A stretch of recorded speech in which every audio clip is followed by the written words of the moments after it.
ইমানের পরে সবচেয়ে দামি আমলের নাম হলো নামাজ। নামাজের মাধ্যমে আল্লাহর বান্দা বান্দিরা আল্লাহর যত পেয়ারা হয়, আল্লাহ তাআলার যত নিকটবর্তী হয়, অন্য কোন আমল নাই যে আমলের মাধ্যমে আল্লাহর বান্দা বান্দি আল্লাহর পেয়ারা হবে। বান্দা যখন নামাজের সিজদায় চলে যায়,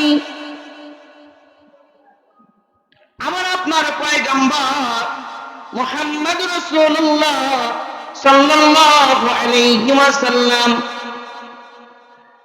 আল্লাহর বাড়িতে গিয়ে আল্লাহ তাআলার এত কাছে গিয়েছে, আল্লাহ কোরআনের মধ্যে উদাহরণ দিয়েছে, বলে একজন ধনুক পীর ধনুক যখন টান দেয়, ধনুকের দুইটা অংশ যতটা কাছাকাছি চলে আসে, আমার আল্লাহ আর পয়গম্বর মেরাজে ততটা কাছাকাছি এসেছে।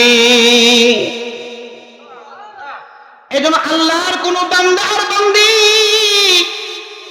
যখন নামাজের সিজদায় চলে যায়,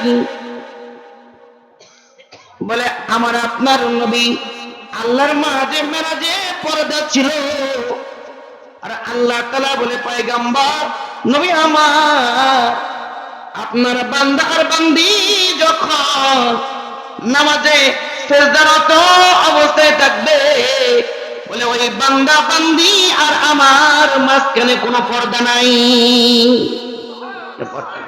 এইজন্য আল্লাহ বলছে ওয়াসজুদ ওয়াকতারিব, সিজদা করো আল্লাহর নিকটবর্তী হয়ে যাও। সুবহানাল্লাহ। কারণ সিজদা আল্লাহর যতটা নিকটবর্তী নিয়ে যায়, অন্য কোনো আমল নাই যে আল্লাহ ততটা নিকটবর্তী হইতে পারে। সুবহানাল্লাহ। বিসমিল্লাহ। এইজন্য নামাজ তো আল্লাহ তাআলা যতগুলো মৌলিক কারণে আমাদেরকে দিয়েছে, তার মধ্যে একটা অন্যতম কারণ হলো আল্লাহর কাছাকাছি যাওয়া। সুবহানাল্লাহ। এজন্য নবী যখন মেরাজে যায়, নামাজ দিয়ে যখন বিদায় করে দেয়, তো নবীর মন খারাপ, মুখে হাসি নাই। আল্লাহ বলে দোস্ত কি হইছে, আপনি আমার কাছে আসলেন, এতটা উপরে নিয়ে আসলাম, আর কাউকে আনি নাই দোস্ত, আর কাউকে আনবো না। আল্লাহু আকবার। আপনাকে আমাদের কাউকে আনবো না, আপনি নারাজ কেন দোস্ত? নবী বলে আল্লাহ আপনি তো আমারে জান্নাত দেখাইছেন, জাহান্নাম দেখাইছেন, সাত আসমান ভেদ করে সিদরাতুল মুনতাহা, তারপরে বিশাল ফাঁকা, তারপরে আরশে আজিম, এখানে আপনি আমাকে নিয়ে আসছেন। আল্লাহ আমার ওই যে উম্মত, ওদেরকে দুনিয়াতে রেখে আসছি, ওরা তো আপনার কাছে আসলো না, আপনার সাথে দেখা হলো না, এই জন্য আমার মনটা খারাপ। সুবহানাল্লাহ। ওইখানেও ভুলে না। আল্লাহ তাআলা বলেন দোস্ত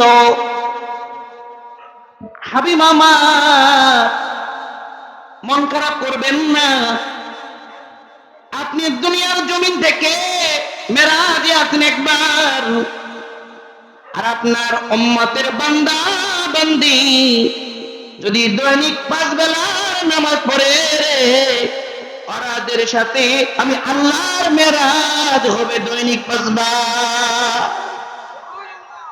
একবার দেখা করছেন জিন্দেগিতে, আর 5 বেলা নামাজ পড়লে আমার সাথে সাক্ষাৎ হবে কয়বার? দৈনিক 5 বার। নামাজ পড়বেন তো ইনশাআল্লাহ। আল্লাহ কবুল করুক বলে আমিন।